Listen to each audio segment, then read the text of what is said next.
Hi, this is Tim Foley, and you're listening to The Sirens of Audio.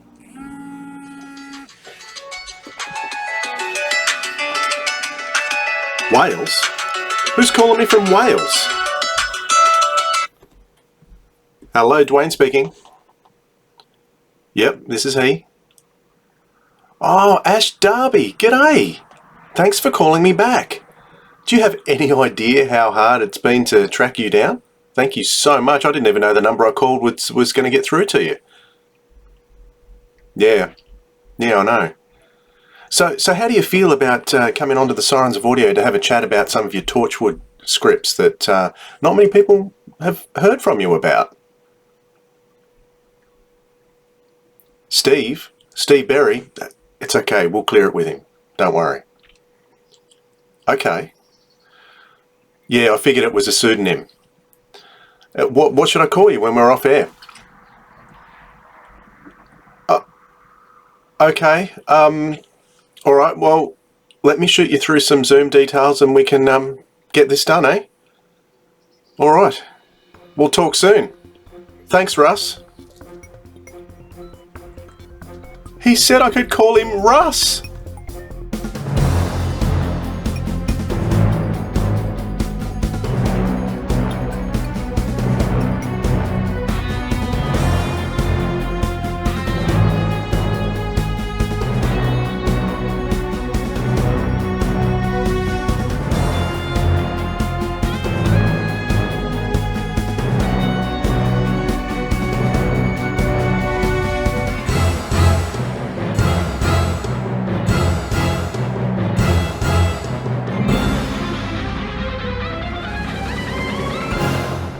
G'day audiophiles, this is the Sirens of Audio, the show that explores the universe of Doctor Who and the audio medium. I'm Dwayne. And I'm Philip. G'day Dwayne, g'day audiophiles. G'day Philip, how's things with you? Things are great, thank you. Always. Are you sure? Yeah, just had a great phone conversation with someone, but that's for something in the future. Oh, you tease. I know. Big tease. I know. All right, it is my great pleasure to welcome to the show from... well, a variety of podcasts, which we'll no doubt talk about, but it's Martyn Havell. G'day. G'day. How are you doing? Great. Welcome. Thanks for joining us. This has been a long time coming, so thank you for that. I've been trying to work it down for about a year or so. Yeah, even more than that. And you're wanting to talk about Torchwood. You're a bit of a fan of the Torchwood audio, so it's a subject that we haven't dealt with too often, Philip, so I'm glad we've got someone here forcing us to do it. Definitely. Yeah. We've only interviewed one Torchwood person. Oh, we have too. We have. Very good. What I'd like to know, Martyn, is tell us about your podcast history, because you've been around in podcasting for quite a while. So tell us about your shows. I think you've got 4 on the go at the moment, 4 or 5? I subscribed to one last night, so that's the one I'm interested in, but we'll keep going and see what else happens. Well, let's talk about the most recent one first then. It's called Bite Me, a Buffy podcast. And that's going to be hosted with Joe Ford, who people might know from Hamster Wheel, Blunt Pen Knife, Finish Big. He's got 4 other podcasts. He's around. If you've listened to a Doctor Who podcast, you've heard of Joe Ford. We're going to be every week talking about Buffy the Vampire Slayer, going through every episode, and eventually we're going to, make our way onto Angel and the comics and the books and the whole expanded media. Episode 1 comes out on the 13th of September, which I think by the time this comes out, it will be out. Yeah, I'm really looking forward to getting into that. We recorded the first episode a couple of days ago and went really well. We're really happy with it. Excellent. When you get to season 4 of Buffy, is that when you're going to start? Are you going to go backwards and forwards Buffy Angel week about? Yeah, that's the plan. Yeah. Excellent. I'm a huge Buffy fan as well, and Angel. Oh, excellent. Yeah, I've never seen a single episode. You've never? Oh, you need to get on it. I came into the back door, so I'm a huge musical fan. And a friend of mine brought the musical episode to me and said, "You have to watch this." I'd not seen an episode of Buffy before then, and I had assumed it was horror, and I'd assumed it was scary. And I watched the musical episode, and I went, "I have got this show totally wrong." And then went back and watched it from the beginning, and I've watched it about 5 times through now because it is so good. It is so clever and so brilliantly made and filmed, and the direction, and I love the characters. And if you watch it now, you can see everything that RTD borrowed for Doctor Who and Torchwood. Oh, that's for sure. Very, very Torchwoody, actually. Very Torchwoody. The whole hub, season 4. Yeah, you got the hub. You got the Hellmouth, which is basically the rift in time and space. Yep. In Cardiff. It heavily influenced Doctor Who in those early days. Yeah, definitely. So tell us about some of your others. Okay, yeah, I've got Martyn And, which is now an interview podcast that I do where I get people that I find interesting on and we just have a chat. That's coming back later on this month. I've had to put it on a bit of a hiatus because people were in Edinburgh or people were just off with their kids because of summer holidays. I've got Running Down Corridors, which I host with Chris Walker-Thompson, who some people might know as the Patrick Troughton voice guy, and our good friend Abby Louise. We go through Doctor Who. That's coming back in a couple of weeks because Chris just had a baby, so we put it on hold for a bit to give him some time. And then I got Bad Wolf. Again, that's been on a break, but that's coming back this month, and that's just a film and TV review show that I do with my friend Jared, and that's how I started podcasting. We started Bad Wolf about 14 years ago now. And it was originally mainly Doctor Who, wasn't it? It was, but then Jared fell out of love with Doctor Who pretty quickly, so we decided to start covering other stuff. He dipped out around the Capaldi era. He dipped out. Okay. And what about you? Where's your Doctor Who fandom stem from? Were you a classic Who fan, or? So I didn't discover Doctor Who until Eccleston in 2005. I was aware of it. Like when you grow up in the UK, there's Doctor Who references in every other show. I knew what a TARDIS was. I knew Tom Baker played the Doctor. I knew who Sarah Jane Smith was. I knew what a Cyberman was, stuff like that. I'd just never seen it. I might have very fractured, vague memories of McCoy. I think I remember watching Survival back in the day, but I didn't really register what it was. It's because when Doctor Who used to be, I was watching the A-Team when I was like 8 or 9. So yeah, I got cancelled in 1989 and I was about 8. So yeah, it just wasn't in my wheelhouse. And I remember watching that McGann trailer. He's back and it's about time, that big bombastic trailer. I remember thinking, I should watch that. And I just never did. Yeah, so it's 2005. Eccleston is probably my Doctor because that's the one I came in at. But my favorite Doctor is Sylvester McCoy. I just love him. Yeah. Well, the A-Team really lasted, so that was a wise choice you made watching that one. It's classic.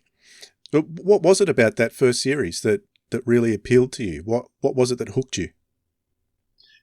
It was probably the Buffy influence, to be honest. Yeah, I was a massive fan of Buffy and even Angel. And I just remember watching it thinking, this feels like what I know. This feels very familiar.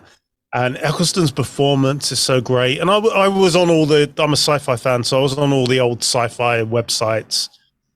I was a big visitor to the SFX forum, so I was aware of what people were saying about Doctor Who. And, you know, everyone forgets now, but everybody was skeptical about Billie Piper coming in because we only knew her as a pop star in the UK. And she was a pop star that was a washed up pop star that had married Chris Evans, not that one, and was known for just getting coked up and pissed in Ibiza. So I just remember that furore. And then when we saw her act, I just remember just being enchanted. And I watched Rose at a family like gathering, and there must have been about 20 kids there. And when Doctor Who came on, they all sat on the floor to watch it, and they were all silent. They were all silent, and they were all transfixed. And as soon as I saw Rose, I was like, yeah, I like this show. And from that day forth is when my love for Doctor Who was seeded. Awesome. Well, and it wasn't too long after the first series that Torchwood started to pop up in various Easter eggs throughout the series too. And then it ended up making its appearance during that season. Was it during that season or after season 2 that Torchwood started? It was after season 2, yeah. Yeah. Okay. So you're a fan of that straight away as well? The first series is a mixed bag, but I thought there was enough potential there that it kept me coming back. Series 2 of Torchwood is my favorite. It's Monster of the Week. I think it's very standalone. I don't think there's a dark episode in Series 2 at all. Series 3 is critically the best, and it's Torchwood for people who don't like Torchwood. But it's probably the best. I think you could break down that script and be like, Series 3 is the best, but my favorite is Series 2. I even think there's stuff to like in Miracle Day. I think Miracle Day is a great 5-episode idea stretched to 10. Yeah, I struggled with Miracle Day, probably for that reason. What about you, Philip? Were you instantly hooked on Torchwood, the TV series? I think I found the first episode a bit of a shock, but I enjoyed it. And the second episode, I thought, with the sex monster, I really, really wasn't sure. And the Cyberwoman episode as well. So there was a lot of episodes in there, I think it was about Chris Chibnall, which I really struggled with. But I loved the main characters. I loved Captain Jack. I loved Gwen. So I really got into the characters well. I just didn't like a lot of what they were doing because it felt like they were just trying to be adult and grown up by swearing a lot, having lots of sex and lots of violence. And I think by the second season, they worked out you can be adult without doing that to excess.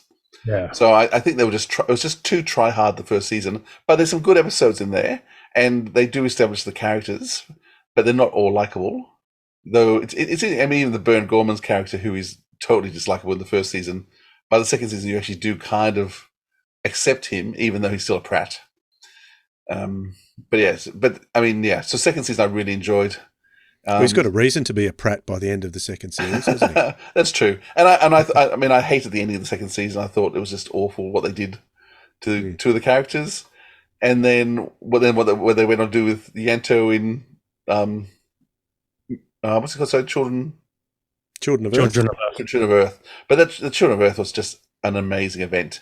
And we saw it, I think we saw it in Australia, we had spread out over a week. Whereas I'm pretty sure that in Great Britain they had it every night for 5 nights, so it would have been much more of an event TV then. But that once again, that alien. I mean, Russell T just made aliens that they weren't aliens of the week like Doctor Who, which was they came to conquer Earth. They had a bizarre purpose, and that alien, whatever it was the number, whatever it was, 37, whatever it was just terrifying. 468, something like that. It was just terrifying. 456, 568. Whatever it is. It was just terrifying. Its purpose was awful. So I did enjoy Torchwood a lot. Preferred Sarah Jane Adventures because I'm a softie. But there's still a lot in Torchwood I appreciate. And I do think the audio CDs have made the show even better. Yeah, absolutely. I think Big Finish has managed to capture things even better on the audios than they did on the TV show.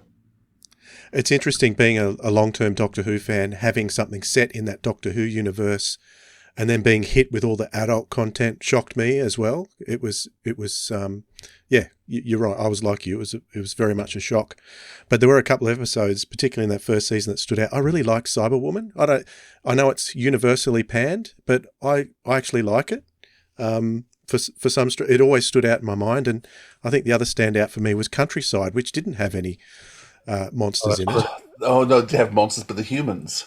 Yes, that is utterly terrifying. That episode, it's still frightens. So I me think to that death. from the first series, that would probably be my standout episode, with a magnificent performance from the actor who I can't remember, but he was in Vengeance on Varos.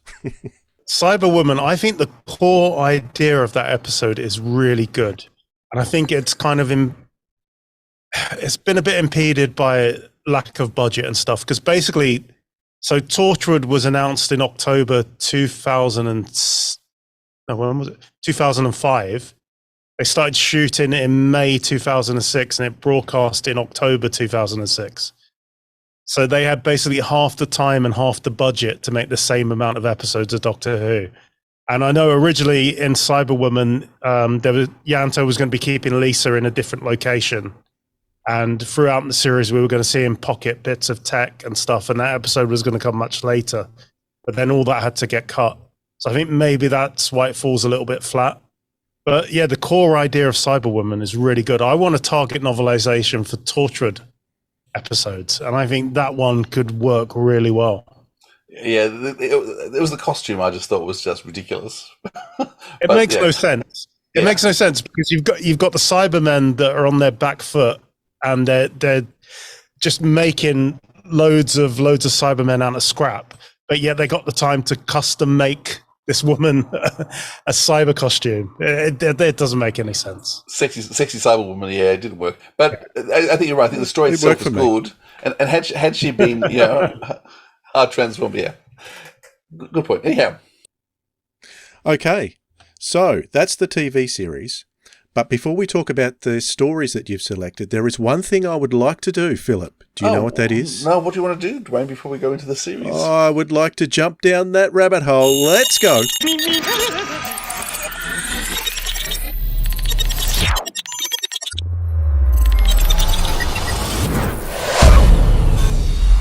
All right, we're down the rabbit hole.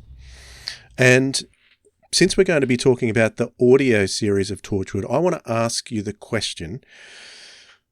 These audio releases, particularly from Big Finish, because they're not the only audio series of Torchwood, the Big Finish ones in particular are very cut down with cast. There's usually one or two cast, and the majority of them don't feature, especially Captain Jack, but and maybe a little bit more often Gwen Cooper.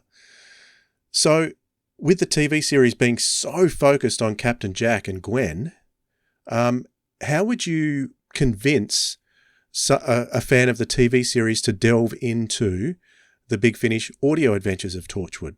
Can we start with you, Philip? Yeah, thanks. I'd like to give you 2 seconds to think. I actually don't think it's hard to convince people because I think the strength of Torchwood was initially, it really was seen as a character. It was a group show. And so although Captain Jack led the team and we were introduced to Torchwood and Gwen was our point of view in, almost immediately, Sato, I'm trying to think of what her name is, first name. Toshiko? Toshiko and, the Doctor, Bern Gorman is you need to refresh. Owen. So those two are very much seen straight away as very strong characters. Yanto took a lot longer to actually establish himself. He was sort of on the periphery. And of course, that first episode also had that amazing actress, Indira Varma. And of course, she was in all the advertising. So, what they did with her that first episode was just unbelievable. And it was a trick that, once again, Russell had taken from Buffy in terms of creating what you think is going to be main cast members and then you kill them off straight away. And because she was on all the advertising and all the things because she was going to be a main character. So I think the show established itself straight away as an ensemble piece. And so whether Gwen or Jack were there or not, I don't think really mattered. And I think everyone had their own fans. So people had their Yanto fans, people had their Jack fans. And I think for that reason, it's actually worked quite well that you don't have to have Jack or Gwen. I think it's a shame not to have them. And there's, at the moment, John Barrowman won't be coming back for the foreseeable future. So we won't be getting any more Torchwood with him for, if ever, foreseeable future. And of course, Gwen played by Eve Miles. Thank you. My brain. She's just getting bigger and bigger, so she's probably less available than. She's probably Wales. Apart from Bern Gorman, he's busy too. Yeah, she's probably Wales's most famous actress, and she is amazing in everything that she does, and is always got so much work. Bern Gorman does a lot too. So all of them have really established themselves really well. I mean, they were so well cast that I don't think it matters. And then they've managed to introduce characters like Queen Victoria, and who wasn't even in the original Torchwood. She has a whole series of stories which just still all work. But it comes down to what it always comes down to. It all comes down to the writing. If you write a good story with good characterizations that is engaging, and now you set it in the right world, people are going to be engaged. And the stories we're going to talk about today are so different, but it's the Torchwood world, and you are just get pulled into them all straight away. And there's always the right amount of humor, the right amount of fear and terror. It's just very clever. And always it's about the writing. Write something well and it will work. You don't write it well, then you're really struggling. How would you convince someone, Martyn? For me, I agree with Philip entirely, but I would say if you like early Big Finish, when Doctor Who was being experimental and the BBC didn't really care about the brand and they were able to take it in bold new directions, that's kind of what the Torchwood monthly range is now. They will do stuff in the audios that the BBC would never let them do in Doctor Who. I'm not even talking about the adult nature of it, just certain plot lines and storylines they wouldn't want anywhere near Doctor Who now. And it's a great character piece. I always thought that Toshiko was a little bit underserved in the TV series, but she's got a great set of audios, and it's just a great expansion of these characters. And it really reminds me of what Big Finish used to do with Doctor Who. It's sort of taken over the Companion Chronicles range, which was always because it was very cheap, because they only used 1 or 2 actors, the writers had to be really experimental with what they did. And yet Torchwood was doing exactly the same thing. They're really going out on a limb to try unusual and new things, new styles of writing, new storytelling techniques, and it works. What about you, Dwayne? Then how would you talk someone to listen to these? Well, I agree. I can't really add too much more to it than what you two have already said, but I would say that even though the central characters in the TV series were Gwen and Jack, I think the audios have actually evolved, and the central character to me, I don't know, whenever I dip in, because I dip in and out, but a central character for Torchwood now is Yanto, and we get to see how important he is in that team. He is like, you've got the actual physical hub, but Yanto seems to be the hub of the team, and that's how he seems to have been placed in the audio series. So for me, it's Yanto who's actually the star of Torchwood now. But not only that, you've mentioned Queen Victoria, you've got Torchwood Soho, then you've got the brand new series of Torchwood from like the Among Us team that they've added characters to as well. So there's lots of new elements to explore. Combine that with all those great stories that keep getting pumped out. I don't know how they can pump out so many great stories consistently over such a long period of time. But I'm rarely disappointed. I say I dip in and out of Torchwood because I always give Doctor Who priority. But when I do go into Torchwood, I'm rarely disappointed. Rarely. Oh, it's consistently good. I think there's only 1 or 2 that I actively dislike. But yeah, most of them, I would say they're at least a 7 out of 10 in consistency. Yeah, absolutely. So for anyone who wants to test out Big Finish, the Torchwood range would definitely be one to have a look at. So, with that said, let's crawl up out of the rabbit hole. And, well, Martyn, let me ask you first, before we get into the stories, what got you into regularly listening to Big Finish in the first place? I don't know. I think I just wanted more Doctor Who. I've got a story, actually. Around 2003, I worked at Blockbuster Video with my friend Mark, and he was the only Doctor Who fan I knew at that point. He loved it. And he used to give me a lift to work. It took us an hour to get there. It would take him about 10 minutes to get to me. He used to listen to Big Finish. And I used to lie and say I didn't need a lift and get the train so that I didn't have to listen to these Doctor Who audios. But bear in mind, I had no context to what Doctor Who was at the time, and I didn't know these were specific audio dramas. I just thought he was listening to audio rips of episodes. And he would always be 10 minutes in when he arrived to pick me up. So I would never get the start of an audio or the end of an audio because he would drop me off first. So I would just get really frustrated. But yeah, it was around 2007 I started listening to the Paul McGann, Sheridan Smith stuff. And I got in that way. And that was my gateway into Big Finish. Very good. Now, you've chosen some stories. I vetoed one of them. You chose 3 of them. And I threw one of my favourites in there. Sorry, Philip, we didn't ask you. Which did you veto? I think there was a selection of about 5 or 6, and I chose 3 and put in one of mine.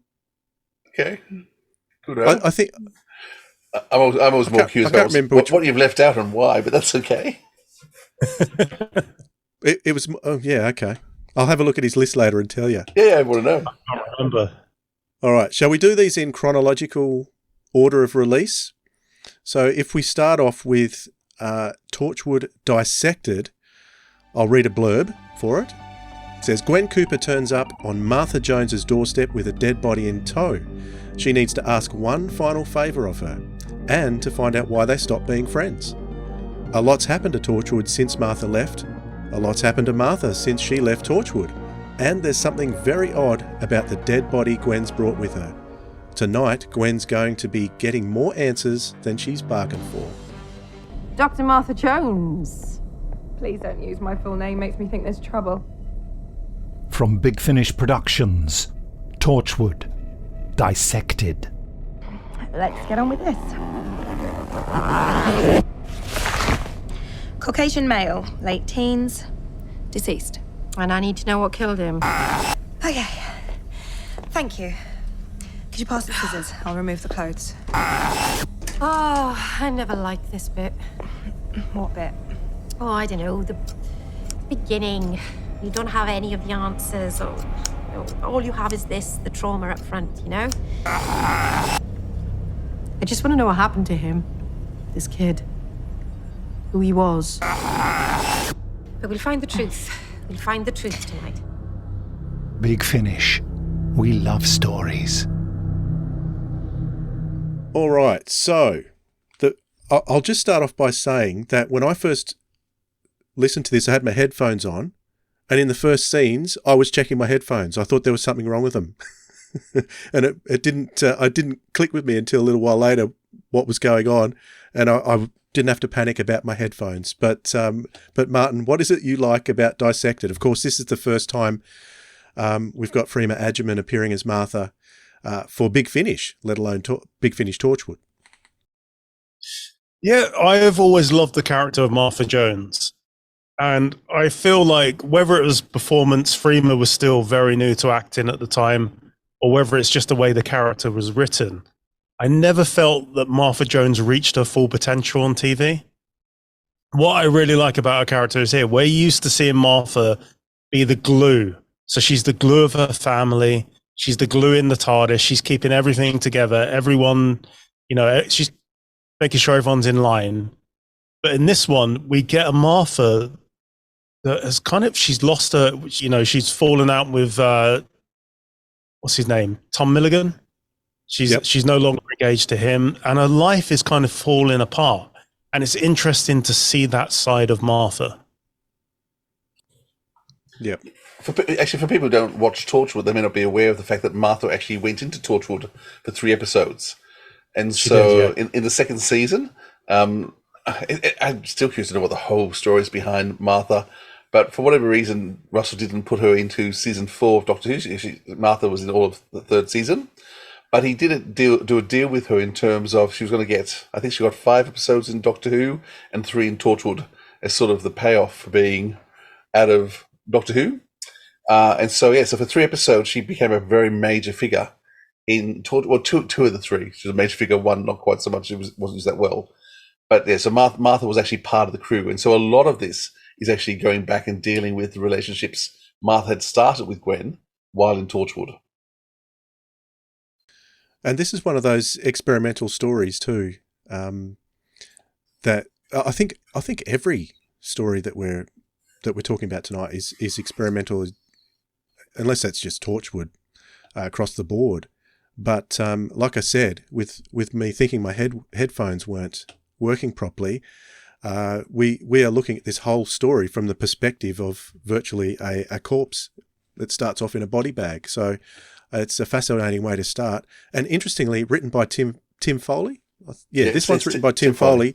3 out of the 4 stories that we're going to discuss, all written by Tim Foley. So we love his Doctor Who stuff, but boy, he's great in everything he does. And I saw recently that Tim is stepping back from Doctor Who and from Big Finish very soon. I don't know if that includes Torchwood, but if it's all a Big Finish, it will include Torchwood. And he's going to be sorely missed, I think, as far as I'm concerned. He's one of their best writers. Oh, absolutely. It's a great loss. I wish him well in his career because he's such a fantastic writer.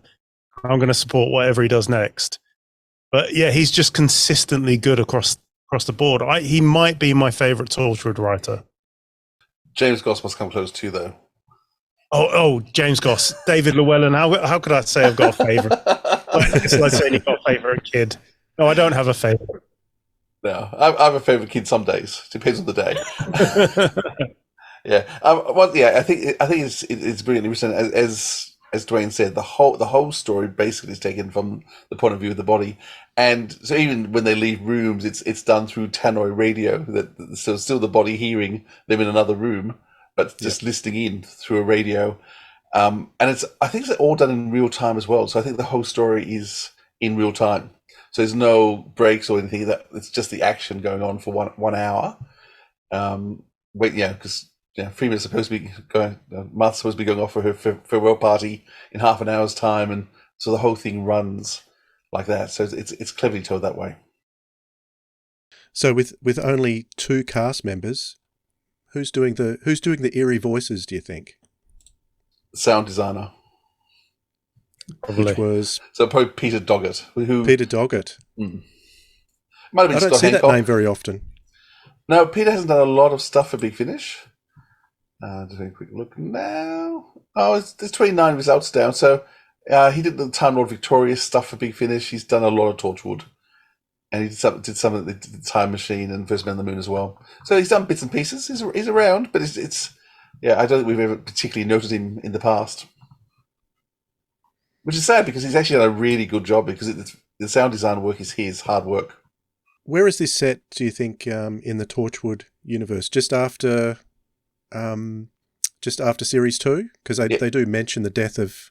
Yeah, so it's they're still getting over the death of Owen and Toshiko, and it's before Martha's taken up with Mickey, because Mickey's mentioned, so she does know Mickey by this stage. So it probably is after Stolen. So it'll be after Stolen Earth as well, but it's before the child one. It's before Children of Earth. Yeah, before Children of Earth. So that's the period it's set in. Here's a question for you, because this is not the first time Freema Agyeman has appeared in a Torchwood audio. Did you know that? Yeah, she did one for BBC Radio. Yep, 2008 there was one called Lost Souls, and she's there, and that is set around the same time. So I was only listening to it today, thinking, I wonder if that was before or after, because by the stage Lost Souls was released, Martha's away again from Torchwood. So, I would say, but she was anyway. She was away from Torchwood anyway in series 2, wasn't she? She left. Yeah. I mean, before it finished. if you want to fit Lost Souls into the Times frame, which I'm not sure you'd want to because it's not that good. But if you go through it, this would have to take place after Lost Souls, because she is presumed dead at the end of this episode. She basically just becomes a quiet agent on the run with Mickey after this. So she's no longer working. So this would be the last one before she disappears. I'm curious. Why do you say it's no good? Lost Souls? Yeah. I just found it dragged, the story. Really? It has been a while since I've listened to it. But I think you need to listen to it again. Okay, do I? Okay. I remember really enjoying it. Yeah. Is that the Hadron Collide? Yes. Hadron? Yes, okay. That's the one. Yep. Written by Joe Lidster. Okay. I will listen to it again. It has been a long time. I'm biased, though. Whenever I see Joe Lidster's name, I'm instantly thinking this is going to be great. So I could be biased just because it's him. Does the sound recording sound like it's just in a room, though, just with very few effects and very few little sound design? It's very different to the kind of sound design we get in Big Finish. So it could have been recorded in the single room with all the players around the mic. And I feel like all the effects are happening practically at the time. So the bicycle thing is actually really happening on live. No, maybe I'm wrong. I think you're being overly harsh, because I thought the sound design was sensational. Okay, to be I will honest. go back and listen again. Yeah, I'll let you know what I think when I listen to it again. No, it's okay if you don't like it. It doesn't bother me. You can not like it. I wouldn't have listened to it since, was it 2008? So I've not listened to it for 13, 14 years. So my views may change. There you go. Any final thoughts on Dissected? What did you think of the combination of putting her with Gwen? Was that the right choice? Yeah, they had a bit of a relationship in series 2, bit of a blossoming friendship, I would say. And we get the feeling that some time has passed since they last saw each other. So there's another adventure that we haven't yet heard that speculates on what happened. But yeah, we do get a reference to Mickey. What's interesting is my fiance's never really seen Doctor Who. So we were watching it and we got to series 2, and it's when Mickey goes off with Jake in Pete's world. She was like, "Oh, are there any Big Finish audios featuring Mickey and Jake? I'd really like to listen to those." And I was like, "No, and there probably won't be now." So Probably not. Probably not. And it's the only time she's ever expressed any interest in listening to Big Finish. Maybe we can recast Mickey. I just think in terms of you put two very strong actresses together, they're very powerful, they're very different characters, but they're both strong, they stand up to each other, and you have such a wide-ranging conversation dealing with issues of love and grief and professionalism and what does the future hold, and dealing with, if you've traveled with the Doctor, how do you recover again? So the breadth of conversation is just gigantic. And then on the side, you've got a bit of an alien menace. But yeah, the important thing is the character, not the alien menace. In fact, you keep forgetting that he's there. And they go, oh, that's right, things are happening there as well. I just want to point out Scott Hancock, in terms of at this stage, directing, script editing, just really holding the range together in a really brilliant way at this stage. And he's going to hand over equally brilliantly to James Goss. But at this stage, yeah, Scott Hancock was just doing an amazing job. Absolutely. All right, let's move on to the second story. This is the one I inserted into Martyn's selections. It's Tropical Beach Sounds and Other Relaxing Seascapes, Volume 4, and the blurb reads, "You are listening to a self-tape. You are hearing a soothing voice. You have always wanted to do something with your life, haven't you? Oh, how you've ached to be a better person. Well now, this is your chance. Go on, sit back, close your eyes, relax. You're going to learn all about Captain Jack Harkness. You're going to learn all about Torchwood. You're going to change the world." From Big Finish Productions, Torchwood. Life is stressful. Life is cruel. Sometimes life is exactly like being shot twice in the stomach while the love of your life dies in a nuclear meltdown. But enough of living like that. Let's make a change. Sit back. Relax. Close your eyes. Listen to the warm, expensive tones of Sir Michael Palin as he takes you through Tropical Beach Sounds and Other Relaxing Seascapes, Volume 4. Can you hear the waves? Can you feel the hot sand beneath your toes? Can you taste the blood? Of course you can. Good. It's time to change the world. It's time to become someone new. Big Finish. We love stories. Even yours. All right. So this is one of those experimental stories that I absolutely adore. There's quite a few in the Doctor Who range that I like. Natural History of Fear is one of those experimental Doctor Who stories that I love. And this is one of those along those kind of lines where you sort of think, how can they possibly do anything like this? But you put Sir Michael Palin and combine him with Tim Foley. Oh my goodness, we've got a recipe for something very, very special there. And I think we all enjoyed this one. You enjoyed this one too, didn't you, Martyn?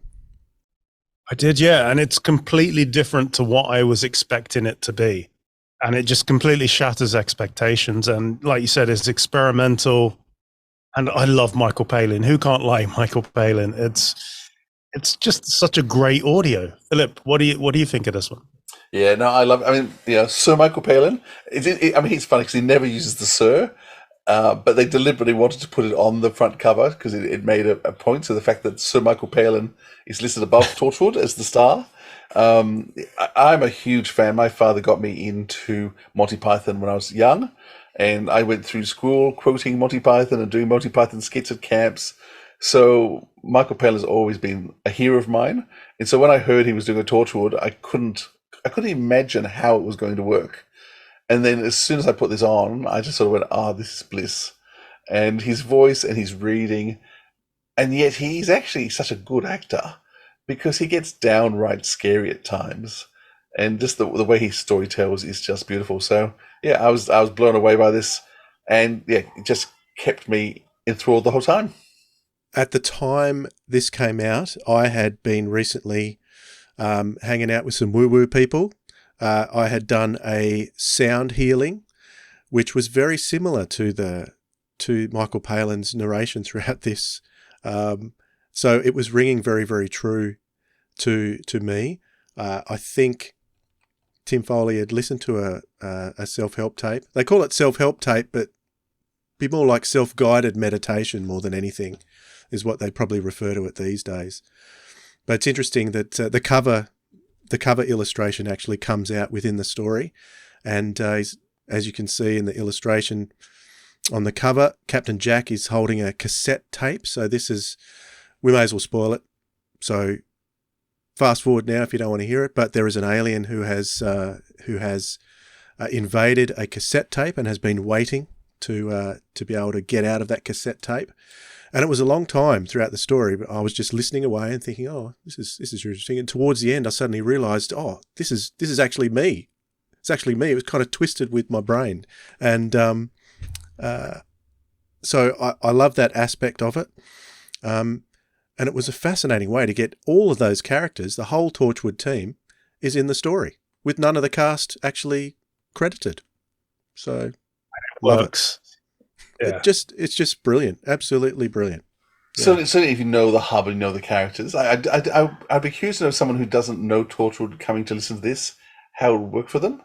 But I think you'd probably pick up enough. But it's interesting. I don't think it would quite work that well if you don't know the characters. I think you'd struggle without knowing the characters because assumptions are made, and there's a lot of in-jokes made about the hub, about where they bury things and put things. Which, if you don't know how a lot of Torchwood works, I think it would throw you slightly. Yeah. But just listen to Michael Palin. He could read the phone book, and I'd listen to him. Yeah, me too. And it was only a couple of months after this came out that we actually had Tim on the podcast, and so it was nice to talk to him about this, and he was very happy to be able to mess with my brain the way he did. He seemed to enjoy that very much. So if you get a chance, go back and have a listen to that podcast with Tim. And once again, I'm very sad that he's moving on, but not for him, for me. I would just shout out Blair Morris, who did the music, because the music is very typical of these sort of relaxation, breathing tapes, and unbelievably tacky at times. But it is just what you need. And so I think Blair's done an amazing job capturing the spirit of the music so well. And then you do get that Torchwood-y, backgroundy, vibey stuff as well. But a lot of the tacky stuff makes me smile as I listen to it. It's just so bad, but it's good. I agree. I just noticed the date of the recording was the 15th of January 2020. So they got that in just in time. If it was a month or two later, they may not have even been able to get him due to lockdowns and all that kind of thing. Before times. Before times. I remember that. All right. Let's move on to the next one, unless we've got anything else to say about Tropical Beach Sounds. No, it's a difficult one to talk about because I feel like people really need to experience it. Actually, that's the right word. It really is something you experience because it's not normal storytelling at all. It is something that you do actually just put the headphones. I remember we have a lovely park. We have a motorway that runs near us, and it's all parkland beside it. And I remember lying down in the grass and just having on my headphones in the sun and just listening to this. And then it wash over me because I just thought, this is just so good to listen to. So I remember exactly where I was listening to the majority of this CD. You could actually use it as a relaxation tape, but as long as you use the sleep function on your Big Finish app, make sure it goes off after about 25 minutes because otherwise it might wake you up and you'll be a little bit disturbed. Freaked out, that's for sure. Yeah, all right. Let's move on to the next one, and it is Torchwood Monthly Range number 44, which is, I guess it's probably a play on Bill and Ted's Excellent Adventure, the title of this one. Rhys and Yanto's Excellent Barbecue. And here's the blurb. Rhys is planning a lads' night in. Barbie in the backyard, few tins, mates, and bants. But the only person who turns up is Yanto, who hasn't been invited. Hell is other people, especially when they've brought board games. Something goes wrong. The two of them could be trapped together for eternity at a barbecue where the sausages never cook, and worse, the brewskis remain forever out of reach. There's just something so satisfying about fire, isn't there? I feel like a Stone Age man. From Big Finish Productions, Torchwood, Rhys and Yanto's Excellent Barbecue. Stephen? Stephen, is that you?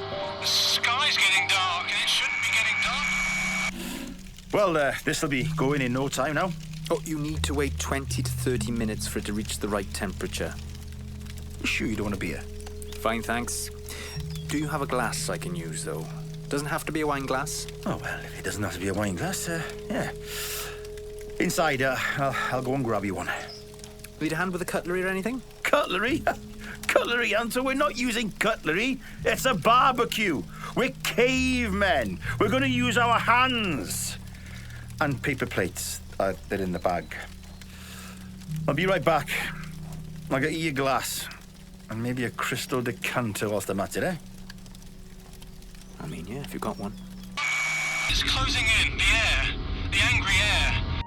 Big Finish. We love stories. I'm really looking forward to this. Lads, lads, lads. Okay, Martyn, why was this one on your list? I think this is a great example of how men are together. Like, we never want to talk about the serious stuff. We just want to talk about our hobbies or something like that. We struggle to open up. And here, Rhys is dealing with the death of a friend of his.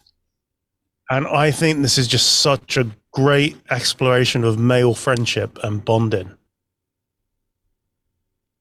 Okay. Yeah. Philip, wow. Your thoughts on that? No, it's interesting, and it's also interesting comparing this to Dissected, where you have Martha and Gwen who are just pouring out everything at each other, and they haven't communicated, they haven't met up. They knew they should have communicated when things had happened.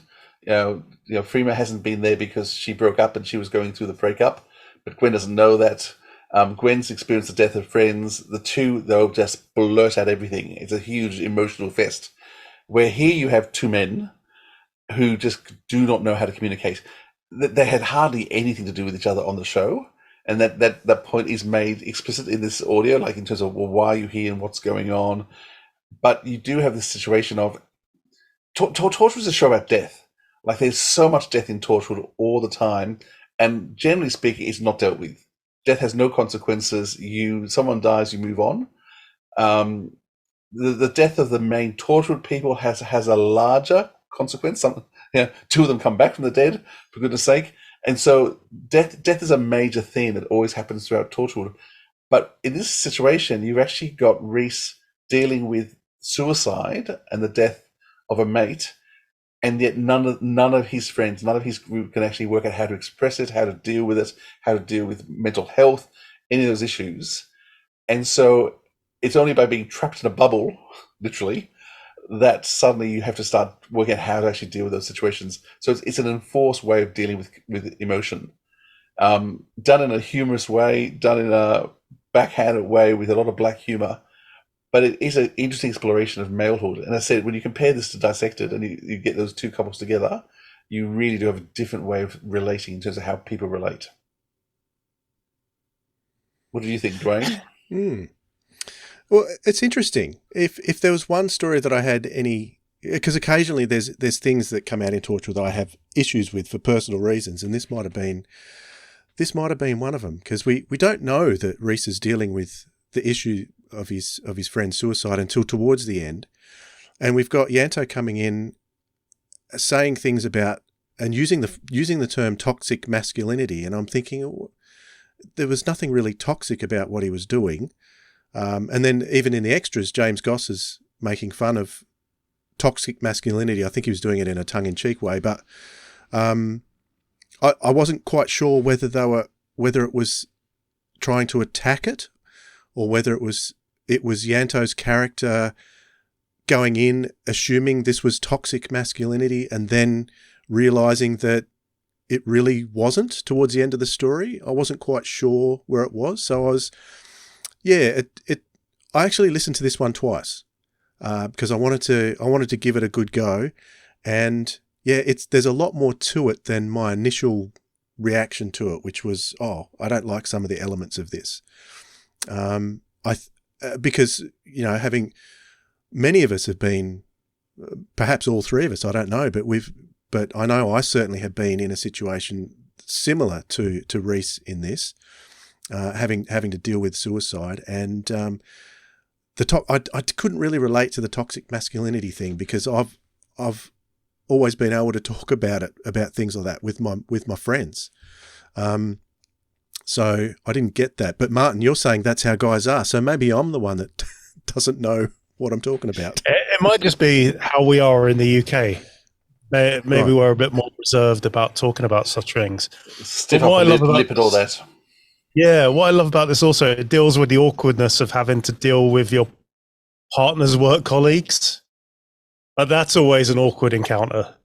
And I love that just captures this. And it's got Yusuf Kirkor, who is, I think, one of the best actors in the UK at the moment.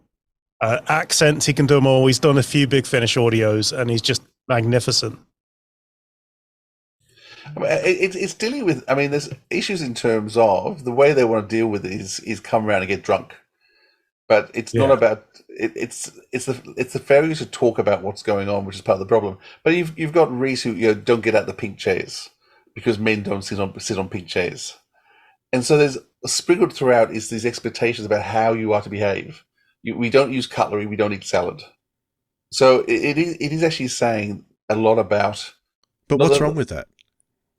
What's wrong if you don't want to sit on pink chairs? What's wrong if you want to eat the meat straight out of off your paper plate? Because a lot of it can because I think it's about the terms of the sort of ways that males are just expected to behave, whether they want to behave that way or not. And there's nothing wrong with sitting on pink chairs either, but men don't sit on pink chairs. So I think it is sort of saying that our society is riddled with cliches and ways of behaving, and that it's just it's not trying to deal with those issues in depth. But there's enough there in terms of thinking in terms of, am I, do I struggle with? There's the thing about Yanto being gay or bisexual, I guess he's in this, and how does Rhys deal with that, and how do his mates deal with that? Because it's once again certainly outside of what Rhys's experience is in his comfort zone.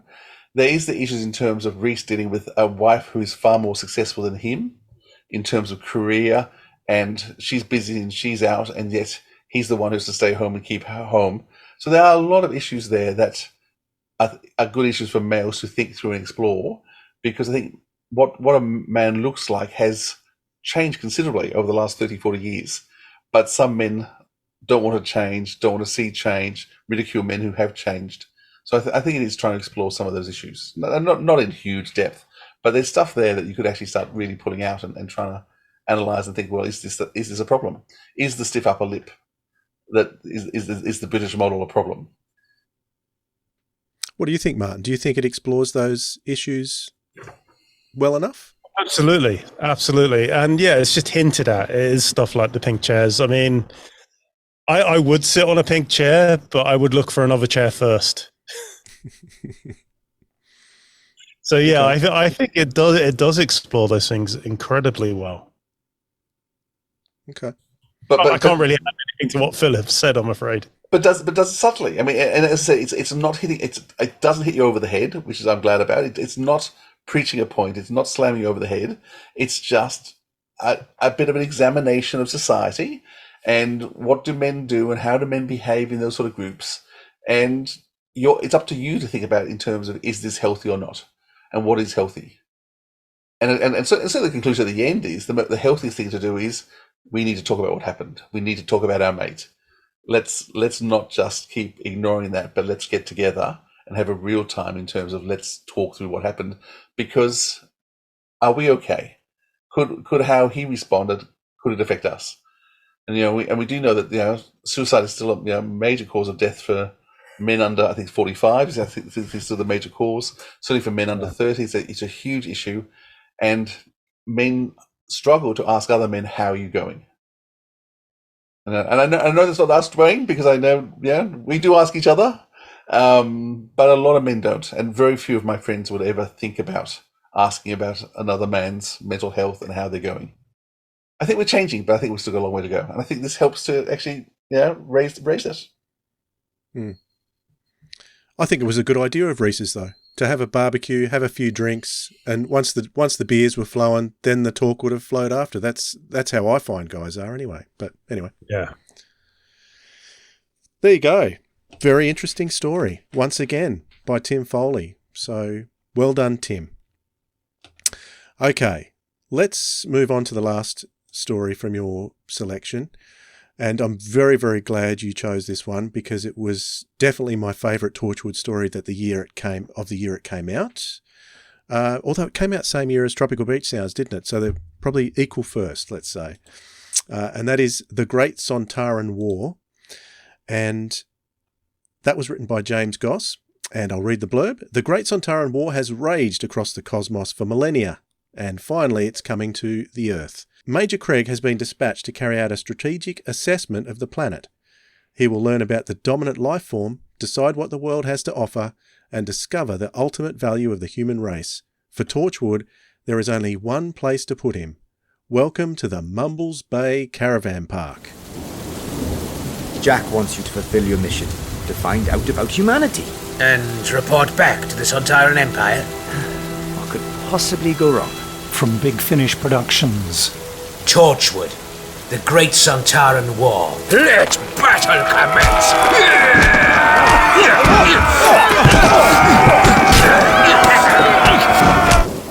I am the most intelligent creature on the Mumbles Bay Caravan Park, let alone the planet Earth. Ya crackers! Let us advance on the other shower block and stain the drains red with the blood of our enemies. There is a problem with your turn. Someone is coming down. I do not understand. Stop hitting the checkouts. I shall not scream. You will never hear a Sontaran scream.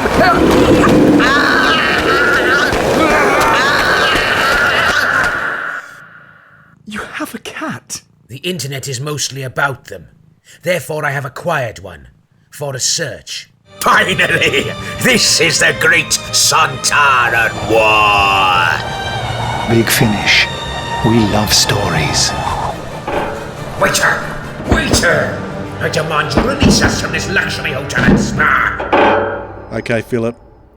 How did you feel when you first heard this story? I think you know that already. I think we have discussed this before, because this did come up on one of our specials.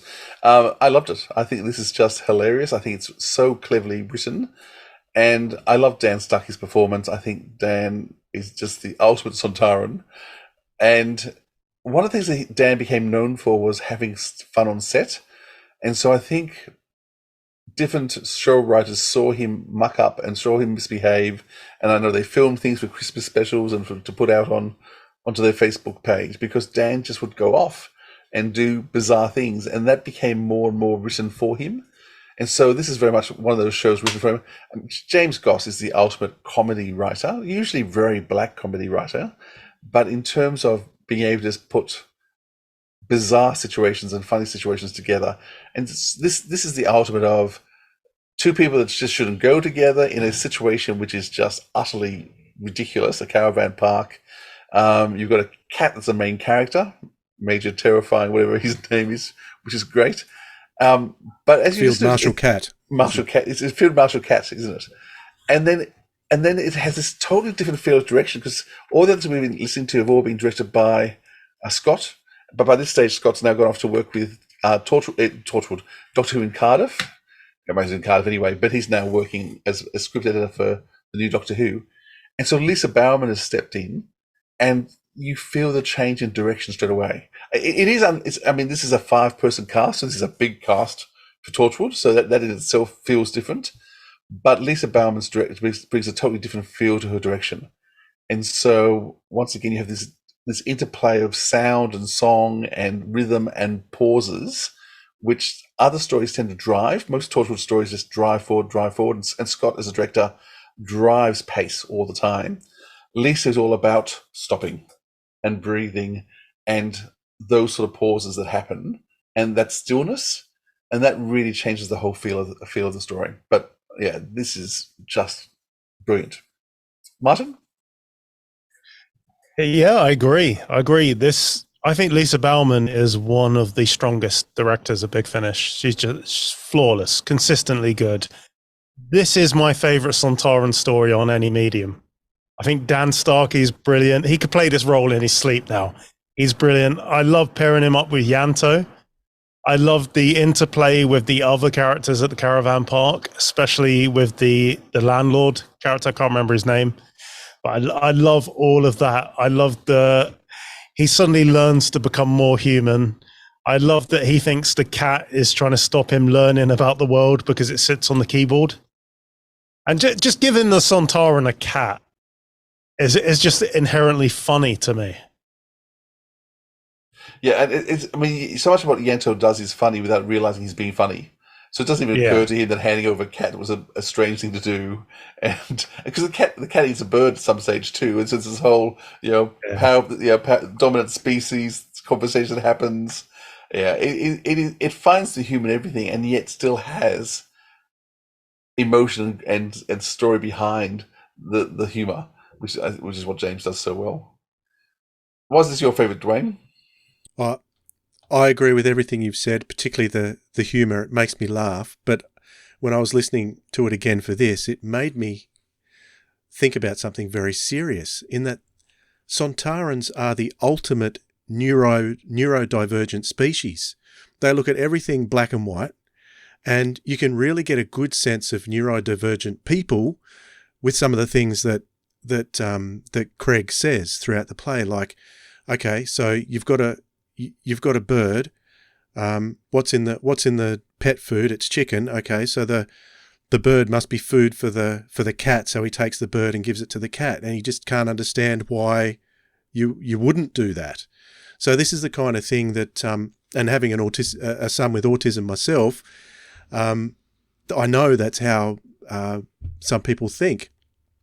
And as funny as it is, it also has a serious side, because it helps us to understand how some people think, and that's the thing I got out of it on my most recent listen. But yeah, the humour, Dan Starkey, great combination of Gareth David Lloyd and Dan Starkey together, brilliant. Looking forward for many more Sontarans to come. And Dan Starkey's worked with every Doctor now as well, hasn't he? Just about, I think, yeah. Yeah. He's worked with every modern Doctor, and now lots, every Doctor that's alive he's worked with. Yep. And I think But the only new series Doctor he wasn't with on TV was Chris Eccleston, wasn't it? So yes, but he has worked with him now on audio. But he was in Ravagers, so yeah. I think my favourite scene is when they're at the supermarket and he declares war on the self-service checkout. I think we've all been there.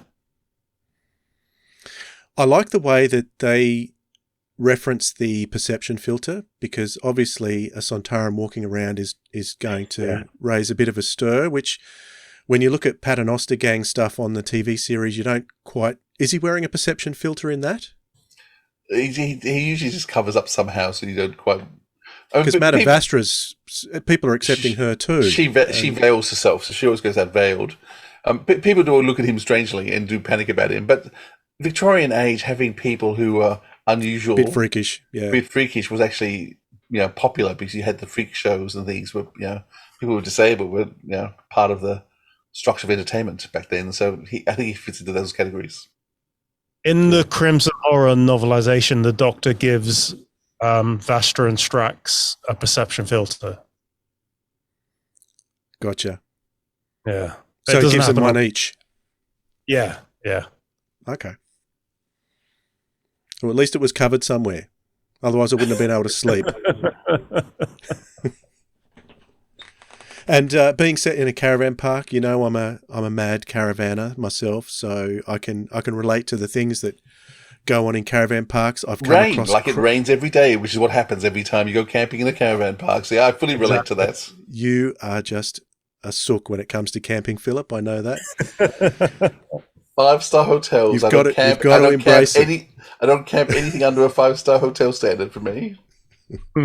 And I've had some very interesting experiences, very similar to the caravan park landlord there too. So I could relate to all that. So all in all, a sensational story. Yeah, brilliant, absolutely brilliant. It wasn't long after that we that year, I think that story might have been the last in about a series of about 10 Torchwood releases that we had James Goss writing everything that year. And then it kind of stopped. And we got all these other writers the year after, so he slowed down a lot. Anyone know why he was pumping out so much at that time? Was it the lockdown? Because this would have been around COVID time. So there was a lot where they were remote recording. So maybe it was just easier to have him do it. That makes sense. So this was recorded July 21. So yeah, he would have been writing it during lockdown for sure. It's certainly why most of the pieces here actually are two-handers. So this one actually stands out quite unusually because a cast of 5 is actually quite unusual because most of the ones during that year were fairly small casts. From Big Finish Productions. Minor rift spike. Minor incursion. Let's go home. Nothing came through. Something came through. Torchwood SUV. That misses a rapidly self-replicating terraforming system. Something's transforming the atmosphere, the planet. Today the valleys, tomorrow Cardiff, Wednesday the world. Does it know we're inside? Maybe it's just curious. It's trying to get in. Yes! Normally armies unite to defeat me, they fail. Tonight, just the two of you stand against me. What chance does your world have? There's an alien invasion going on and we're stuck in a car. No power, no phone signal, surrounded by poison gas and monsters. How's that for a summary? You left out the bit about us slowly suffocating in a gay Pope-mobile. Yeah, I did. Big Finish. For the love of stories. We're gonna die. No defenses. No weapons. No crisps. I'm just curious if you guys have heard of the Big Finish Torchwood conspiracy theory. And what's that? Tell us what it is. So there's a writer called Ash Darby who sometimes he's written stuff, well, they've written stuff like Torchwood SUV. Ash Darby doesn't exist anywhere but on the Big Finish website. And Ash Darby is never interviewed on any of the extras, on any of the releases. People talk about Ash Darby, but Ash Darby's nowhere to be found. So people think it's a pseudonym for another writer at Big Finish. Well, there's a challenge for us, Philip. We need to find out the identity. It could be like who was the one they used to use in around season 16, 15, 16, 17 in the TV series? Who wrote The Invasion of Time? Agnew. David Agnew? Mm. Yeah, that was another one that they used to use. Maybe it's a pseudonym that several people use. It could be that a story's had to be rewritten so much that it's completely unidentifiable from what it was originally, so they use that as like a placeholder name, maybe. That's my theory. Yeah, that has happened. That has happened in Big Finish. Mm. So fascinating. You've got Philip intrigued now. Yeah. You're on the case. I'm starting the research already, and I'm seeing a few things coming up. Well, Martyn, I must say thank you very much for choosing those Torchwood stories and forcing us to go and listen to those, because it's a pleasure as always, and it's been great to have you on. So thank you. Thank you for having me. It's been great. I'm a big fan of your podcast, and I listen to every episode. There were moments where I nearly forgot to speak because I thought I was just listening. Oh, it's been an honour to come on. I find that really high praise coming from you, so thank you. Thank you very much. Yeah, thank you for your work too. You do some great stuff, and I'm very excited for Buffy. Oh, it comes out on Saturday. And if you need someone to come talk about the musical episode, let me know. Oh, absolutely, absolutely. We'll get you on. Well, that's not to season 6, so feel free to bring me on earlier. Now, before we finish up, we usually like to talk about what we've been listening to or recommend something. And Martyn, I would adore it if you went first, but my list says it's Philip's turn. Sorry. What would you like to recommend, Philip? Okay, I'm going to go totally off track and just recommend a book I've been reading, called Lessons in Chemistry by Bonnie Garmus. It came out, I think, in 2022. I think it was a bestseller that year, I think, but it doesn't say much because I think bestsellers don't have to sell very many to be a bestseller. It's set in the 1950s and it follows the career of a female chemist and looks at what life was like trying to be a successful scientist for women in those days. And it's a fascinating exploration. She is neurodivergent as well. And so it's an exploration of a woman who's neurodivergent, unbelievably smart and brainy, but in a man's world, and men just don't cope with it. She ends up actually with a television program every night teaching people how to make nutritious meals for their families and for their kids. Because she makes up the perfect nutritious meal for her daughter every day, and it gets stolen by another girl whose father happens to be produced in a film studio. So she just goes and tears into this father, and she realizes that he has no idea how to make a decent meal for his daughter, and so she becomes a miracle-wide phenomenon with his cooking program. But throughout it, always trying to teach chemistry and teach women they can be more valuable. And there's a lot of humor, a lot of pathos. It's brilliantly written. It's just got lovely language throughout, and explores America in the 1950s in a not always flattering way, but in a sort of engaging way. And it's a strange thing I've been listening to. It's been recommended to someone I work with, and I just felt like a change. So that's an audio book? It is a book, and I listened to it as an audio book. So because I was swimming with it, because I've got my new waterproof headphones, so I was swimming laps listening to this audiobook, but you can also get it as a real book as well. What brand are they? We'll try and get a brand deal. You keep talking about them. No, I'm not going to mention that. No, get the money first. But yeah, so it's called Lessons in Chemistry by Bonnie Garmus. Great book. Sounds interesting. Very good. Sounds like something that could be adapted by the Big Finish Originals range. My understanding is it's coming out as a movie sometime in the next 12 months. So it's also coming out as a movie very soon. It's actually starring Brie Larson. So that's Miss Marvel, isn't it, from the Marvel Universe? No, it's not Miss Marvel. What's her name? Captain Marvel, isn't it? Captain Marvel. Thank you, Captain Marvel. So Brie Larson is playing the main character, Elizabeth Zott. But also Beau Bridges in it. Interesting, we talk about Torchwood Miracle Day, which starred Bill Pullman. It's actually got Lewis Pullman, who is Bill Pullman's son, and looks just like his dad. Like, I can't believe how much he looks like his dad. There you go. So, yeah. But read the book. Read the book. Always read the book first, because books are always going to be better than the movie. But so you've got a couple of months, I think, to read it or listen to it. Well worth it. Very good. Martyn, what have you been watching or listening to or reading? So yeah, I'm going to be really boring and recommend The Big Finish.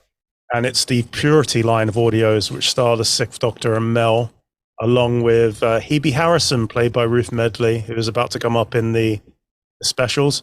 Really good. I think it's my favorite Doctor Who range for a long, long time from Big Finish. And it's just the Doctor-Mel relationship and that dynamic, and then how that interacts with Hebe's relationship with Toby Hadoke. Toby Hadoke's in it, and he plays a character called Ron. He's fantastic. And yeah, highly recommend that audio. Because he was only in the first box set in that set, wasn't he? And he comes back in the last one, is that right? Yeah, he's back in the last one. Brilliant character. Haven't heard that one yet, but you recommend it, yeah? Yeah, he's real life partners in it as well.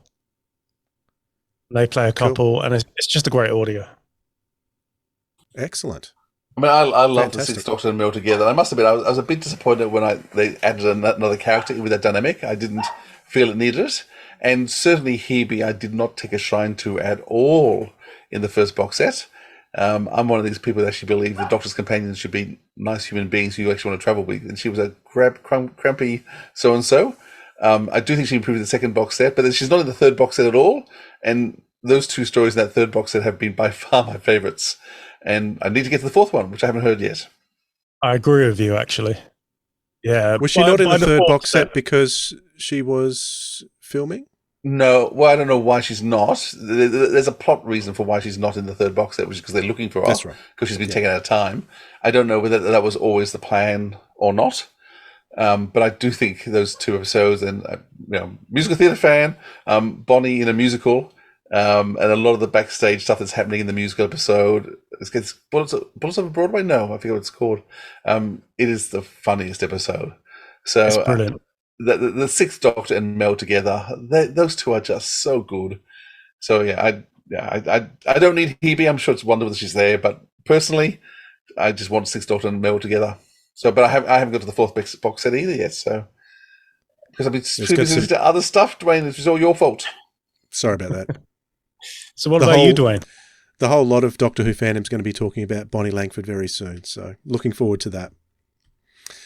For me, I'm going to recommend, I've already mentioned it, but hey, check this out. Can you see that? Oh. Yes. I'm going to recommend Torchwood Lost Souls. And the reason I'm recommending it is because I thought it was fantastic. It's a different kind of production to Big Finish. So because I mostly listen to Big Finish, particularly if it's Doctor Who or Torchwood, it's kind of refreshing sometimes to get a different taste of other productions, because the only person that is involved with this that has been involved with Big Finish is Joe Lister, although I think Brian Minchin and Gary Russell script edited the story too, so Gary obviously has been involved with Big Finish there. But different too, because you've got the whole Torchwood team minus... It's the whole Torchwood team plus Martha. So after series 2, that team. So there's 1, 2, 3, 4 of them, and they're all together in an action kind of story. So more, the Big Finishes are more.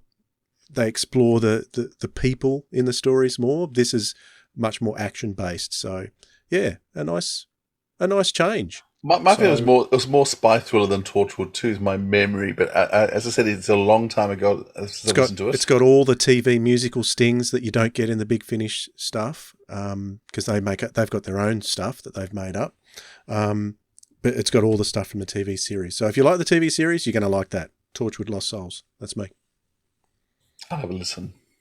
All right, just before we go, thought we'd mentioned, don't forget Katie Manning is coming to Sydney and Melbourne in October. Tickets and information can be found at katiemanning.sirensofaudio.com. So get over there and check it out, book your tickets, come and meet us and say good day. The last 2 events we've had have been awesome. We've had a great time, and I think everyone else had a great time too, didn't they? We have, and I've just booked the restaurant in Melbourne. So it's going to be an amazing 3-course meal we're having in Melbourne in a very fancy hotel restaurant. It's going to be nice and very. The artwork is crazy. I think Katie's going to love the artwork. It fits with her brain perfectly.